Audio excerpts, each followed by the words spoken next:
ಕರ್ನಾಟಕ ರಾಜ್ಯದ ರಾಜ್ಯಪಾಲರು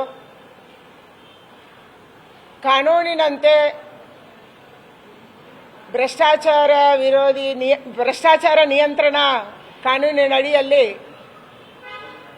ಕರ್ನಾಟಕದ ಮುಖ್ಯಮಂತ್ರಿಗೆ ಪ್ರಾಸಿಕ್ಯೂಷನ್ಗೆ ಪರ್ಮಿಷನ್ ಅನ್ನು ಕೊಟ್ಟಿದ್ದಾರೆ. ಖಾಸಗಿ 3 ವ್ಯಕ್ತಿಗಳು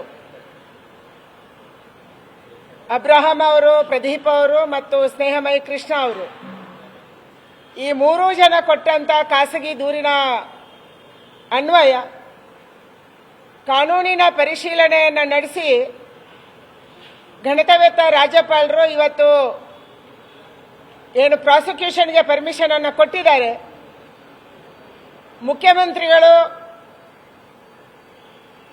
ತಕ್ಷಣ ರಾಜೀನಾಮೆಯನ್ನು ಕೊಡಬೇಕು, ನೈತಿಕವಾಗಿ ಅವರು ಹೊಣೆಯನ್ನು ಹೊರಬೇಕು.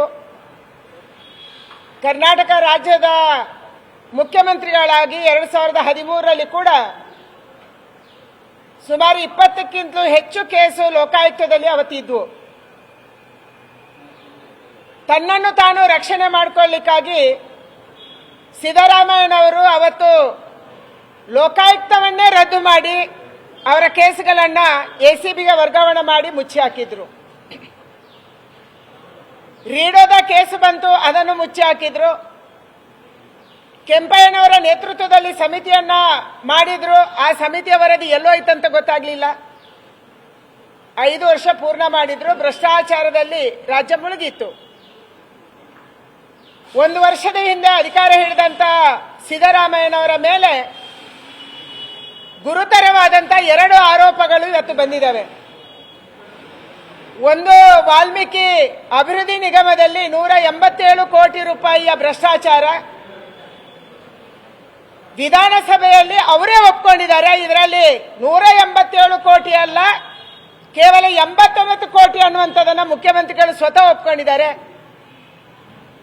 ನೀವೇ ಹೇಳಿದಂತ ಆ ಭ್ರಷ್ಟಾಚಾರದ ಹಣ ಎಲ್ಲೋಯ್ತು? ಕರ್ನಾಟಕ ರಾಜ್ಯದ ಬಡವರಿಗೆ ಮೀಸಲಾಗಿದ್ದಂತ ಹಣವನ್ನ ಹೈಕಮಾಂಡಿನ ನಿರ್ದೇಶನದಂತೆ ನೀವು ತೆಲಂಗಾಣಕ್ಕೆ ಹಣ ಕೊಟ್ರಿ, ಚುನಾವಣೆಗೆ ದುಡ್ಡು ಕೊಟ್ರಿ. ಅಲ್ಲಿರುವಂತ ರತ್ನಾಕರ ಪ್ರೈವೇಟ್ ಬ್ಯಾಂಕ್ ಲಿಮಿಟೆಡ್ಗೆ ನಿಮ್ಮ ಹಣ ಹೋಯಿತು. ಅಲ್ಲಿಂದ ಅದು ಜ್ಯುವೆಲರಿ ಶಾಪ್ಗೆ ಹೋಗಿದೆ, ವೈನ್ ಶಾಪ್ಗಳಿಗೆ ದುಡ್ಡು ಹೋಗಿದೆ. ಅಂದ್ರೆ ಕರ್ನಾಟಕ ರಾಜ್ಯದ ಬಡವರ ಹಣ ತೆಲಂಗಾಣದಲ್ಲಿ ವೈನ್ ಶಾಪ್ಗಳಿಗೆ ಹೋಗುತ್ತೆ, ಜ್ಯುವೆಲರಿ ಶಾಪ್ಗಳಿಗೆ ಹೋಗುತ್ತೆ ಮತ್ತು ಅದು ಚುನಾವಣೆಗೆ ಖರ್ಚಾಗುತ್ತೆ. ಇದರಲ್ಲಿ ನೀವು ಅಪರಾಧಿಗಳು. ನಾಗೇಂದ್ರ ಒಬ್ಬರೇ ಇದಕ್ಕೆ ಜವಾಬ್ದಾರರಲ್ಲ.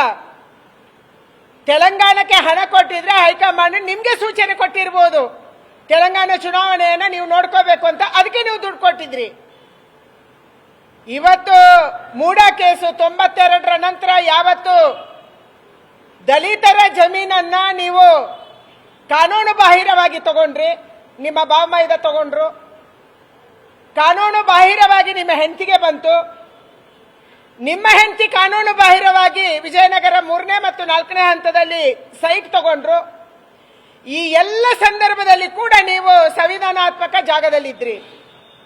ನೀವು ಮಂತ್ರಿ ಆಗಿದ್ರಿ, ಫೈನಾನ್ಸ್ ಮಿನಿಸ್ಟರ್ ಆಗಿದ್ರಿ, ಒಪೋಸಿಷನ್ ಲೀಡರ್ ಆಗಿದ್ರಿ, ಇವತ್ತು ಮುಖ್ಯಮಂತ್ರಿ ಆಗಿದ್ರಿ.